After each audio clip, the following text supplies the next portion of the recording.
You really want me on the team. What's your approach to recruiting? You want first place, come play with me. You want second place, go somewhere else.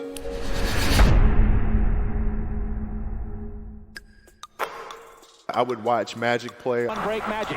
Magic to Green underneath. Underneath score. I'd watch Michael play. Over the top of you, Brokowski, too slow filling. Alvin Robertson. And I would see them do these unbelievable things, and I'd say, you know, can I get to that level? I don't know, but let's find out. I hate to say it at his age, and forget how quick he still is, how explosive he is. Lobo strikes the kick. 2 dribbles, showed the shot, on balance. Again, taking charge. Kobe all the way, puts it up and scores, and the foul. Bryant going to work. He's starting to really feel like he fakes the ball. I mean, we need more on the floor. You're not going to get into the head of Kobe Bryant. Who was Kobe Bryant as an individual and personality in high school? If we were in high school together. Much the same that I am now, actually, which is extremely curious. Extremely curious. I had a great teacher in high school. Her name is Jane Mastriano, who I'm still very close to. And she sparked my curiosity in writing. And the reason why I felt it was important at the time was not for the writing's sake, or not for storytelling purposes, but there are things in story, inherently in story, that can help me be a better basketball player, be a better teammate, a better leader, understand emotions better. So that's why I got into it. I had a purpose. I wanted to be one of the best basketball players to ever play. And anything else that was outside of that lane, I didn't have time for.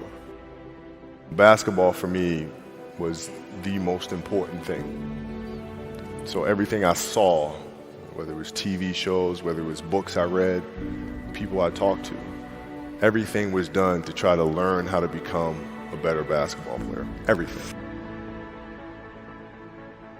And so when you have that point of view, then literally the world becomes your library to help you to become better at your craft.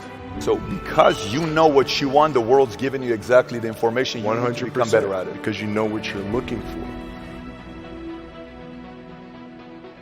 So many guys tell stories about your work ethic. Yeah. What was really your work ethic like, and for how long did you stay disciplined? Well, I mean, every day. I mean, since for 20 years. It was an everyday process and trying to figure out strengths and weaknesses. For example, jumping ability. Now, my vertical was a 40, wasn't a 46 or 45. My hands are big, but they're not massive. Right? So you got to figure out ways to strengthen them so your hands are strong enough to be able to palm a ball and do the things that you need to do. Quickness, I was quick, but not insanely quick. I was fast, but not ridiculously fast.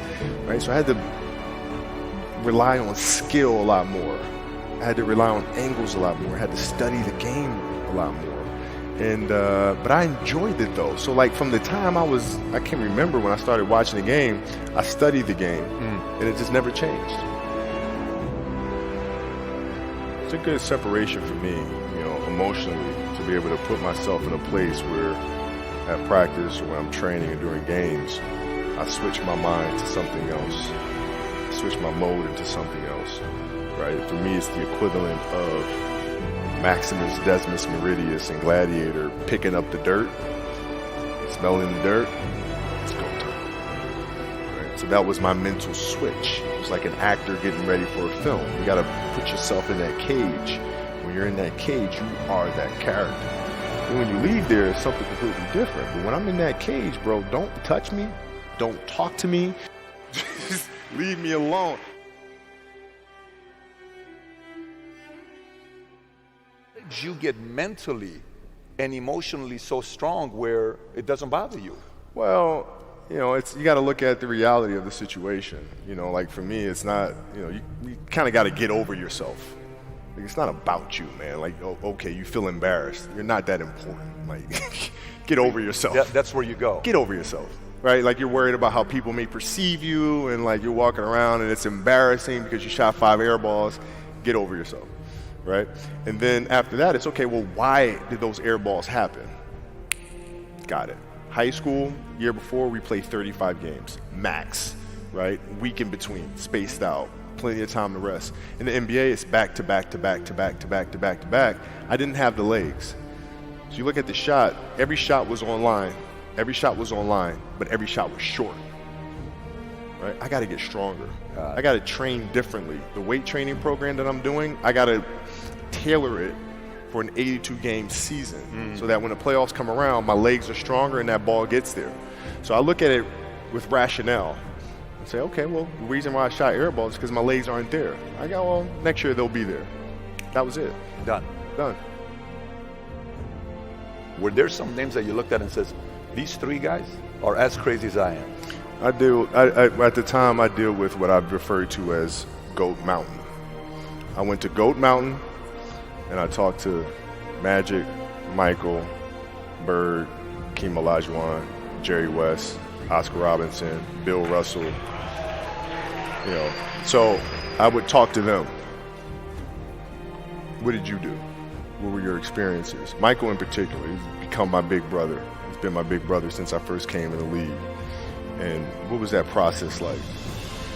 So I went to them and started understanding the ins and outs of the game and, you know, how they approach things and their level of detail and obsessiveness. And